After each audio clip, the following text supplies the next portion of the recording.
Hi, it's Katina Lotta from OT Tricks and Tips for Kids, the channel where you can get all your OT questions answered.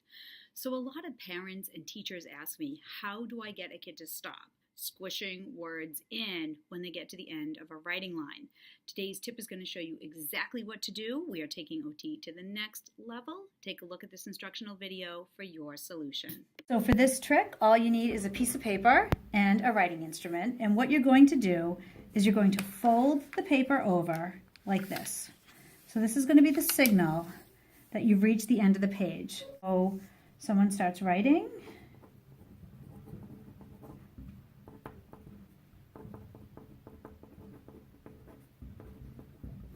And when they reach the end, they know they can either finish their word or fit one more word. And then they go over to the next line.